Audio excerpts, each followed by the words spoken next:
And ang ano talaga doon is the secretary, no, as I think already released to the press also, that at no time did he lose any, did he cast any doubt on the integrity of the Chief PNP. And, you know, yun yung parang relief din ni General Albayalde that despite of what happened, despite the Senate hearing and its implications as projected by other people, ganun ang sinabi ni SIF sa kanya. So, ganun lang basically ang nangyari doon sa turnover.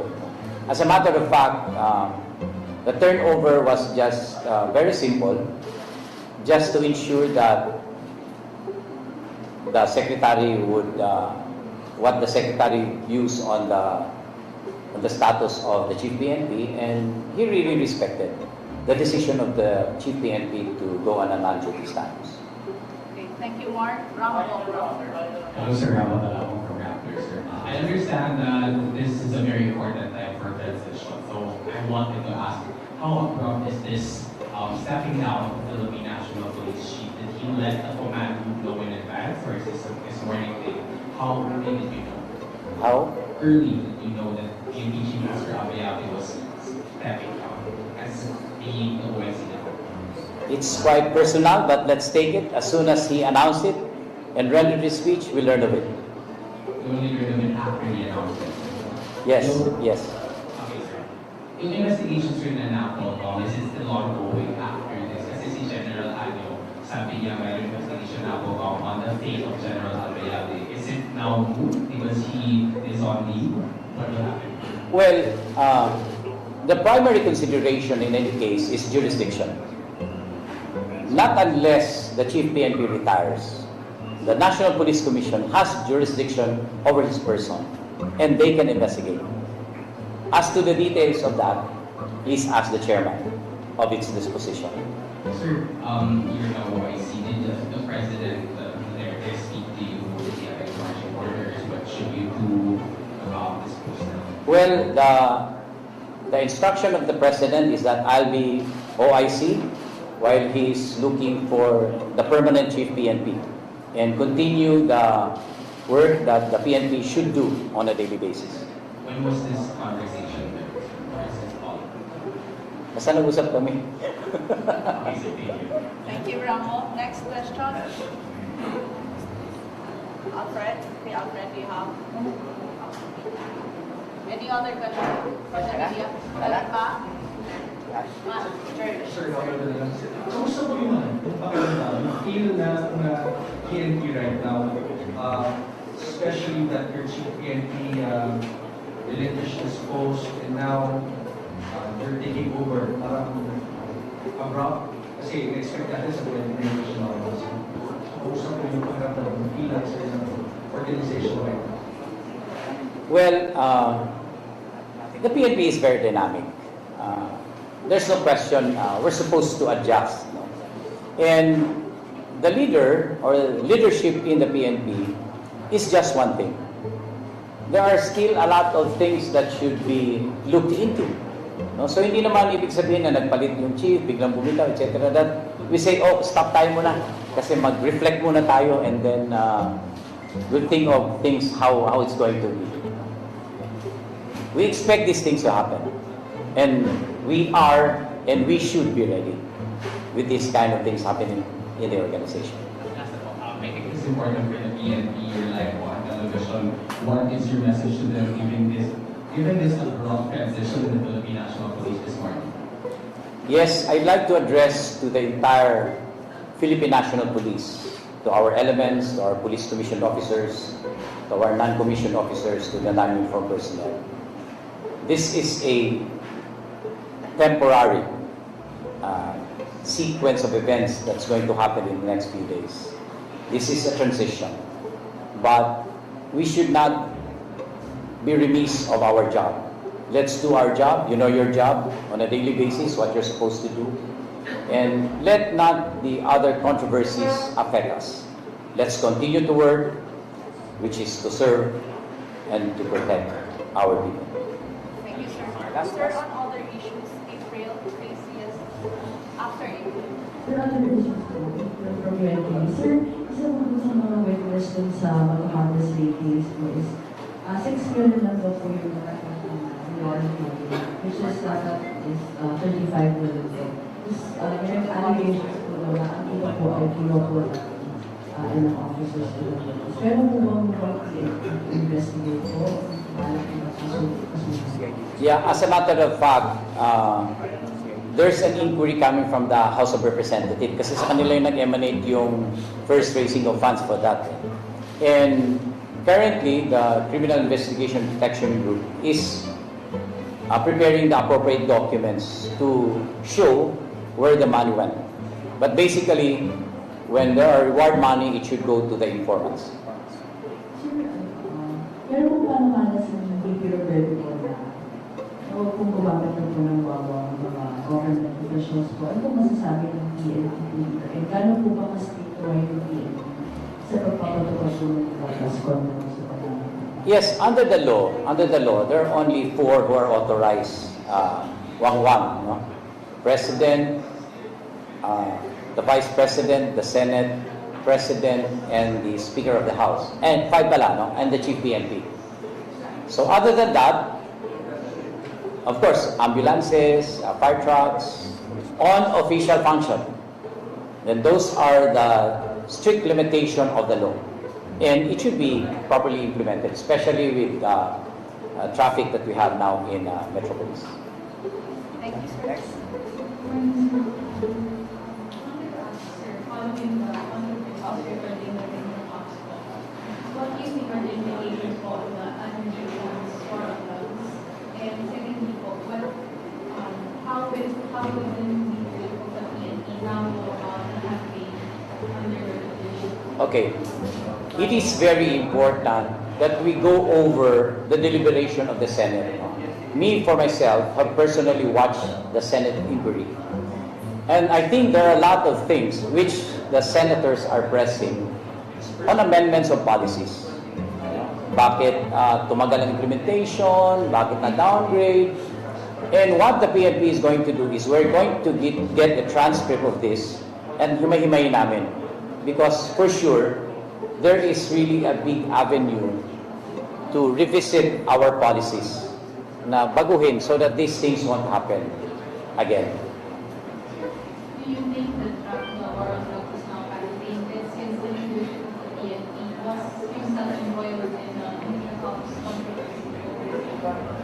The investigation that the Senate has conducted happened 2013, way before this administration. And as part of the internal cleansing of the PNP, we have accounted those that they call media cups, even 2016 pa. And we kept on monitoring. As a matter of fact, we will prepare a press briefing probably next week. We're going to prepare and show you how the internal cleansing of the PNP went since 2016. And probably we can prepare a briefing specifically on those identified as media cups. I have been the chairman of the Oversight Committee on Cleansing, and I have always emphasized this. But mind you, in the statistics, so much has been done already. Marami na tayong nagawa, no? Marami na tayong nagawa, and we will present that probably next week. So tuloy po ang administration for Of course, no let up, Thank you, sir. and a fair warning to all those who are involved in it. Sir, good morning, Sir Jen Benito, Sir, from TV5. Sir, isa po kayo dun sa mga sinasabing nasa shortlist ng mga susunod na PNP chief. May I just know, sir, your personal reaction to that? Matagal naman akong kandidato na. No, I've been 3-star since when? September of 2018, I think. So it's not natural that by reason of my rank, I'm an automatic candidate. But of course, it spells out the difference now that, of course, I'm the number 2. No? I'm still 3-star. No? But equally qualified also are General Cascolan, who is now the number 3, and General Yasar, who is now the number 4. And all is fair, I think. Sir, regarding po dun sa pagkuhan mas bakit Vice Mayor's case, sir, kay pinakawalan, sir, release from further investigation ng apat na suspect, sir. Ano po nangyari po, sir? Reaction niyo? Ako medyo, ang alam ko lang, no, na RFI siya. Pag meron kasing may specific reasons for further investigation. And I still have to go through the details of it if you want a very good interpretation. Pero basically, hindi naman i-grant yun ng fiscal if he has no legal basis in telling that it should be RFI. Sir, sorry, last question. Sir, you adopted the squad concept of PNP. Yung nag-Bible study tayo, sir. Pero para sa SRO, parang yata siya nila. Yes, alam nyo, the PNP by the end of the year would be around 205,000. And the question of close supervision of subordinates is there. Hence the resort of the squadding system. The squadding system would deal on accountability and responsibility into smaller units. And we even go beyond our function as PNP officers. That's why it would also involve even family matters. So we form small groups headed by a responsible squad leader so that he will, from day to day, on a day-to-day basis, he would be accountable and responsible on what his squad does or fails to do. Sino siya, sir, parang Bible study? Parang may- No. There's more of that because punta tayo sa internal cleansing. Internal cleansing is divided into 3 different committees. Preventive, punitive, and restorative. Preventive, those who are vulnerable. No? Parang nakita kasi namin, the vulnerability comes with those who exercise regulatory functions, like traffic policemen, those who conduct investigation. So yung parang meron siyang exercise, meron siyang discretion, they are the ones who are vulnerable. So we concentrate our preventive to them, on them. No? And then punitive is of course, ito yung mga dapat talagang kasuhan, no? At kailangan ng case build-up. So that later on, managot siya, no? on what he's doing. Restorative are those policemen who have already been punished, but we deemed it necessary after thorough evaluation that he can still go back to the PNP as a renewed policeman so that he can function properly. Thank you. And lastly, Alfred, you have a question. Last question. Sa mga PNP, matagal na gusto niya na restore ang death penalty. Maraming chiefs ng PNP ang nagsabi na they are in favor. But lately, yung nangyari po sa alleged media action sa Pampanga, may mga nagsasabi, it is a major reason bakit hindi ko dapat ma-restore ang death penalty dahil may mga talagang what's your take on that? My take could either be personal or organizational. No? But of course, my personal take is that there's really a need to restore. However, the Philippine National Police has always been invited as a resource person. And I think the discretion to decide whether it should be restored or not lies within the legislative branch of government, which we will respect. They are presumed to know more than us. What we can probably do is just give inputs, but ultimately, they will be the one to decide whether it should be restored or not. And we respect that. Thank you very much, sir, for this morning. Your first order of business today. May mga papers na Work and sign documents. Thank you very much. Thank you very much. Maayong buntag. Thank you very much, sir. That's the officer in charge of the Philippine National Police. Thank you. Thank you very much.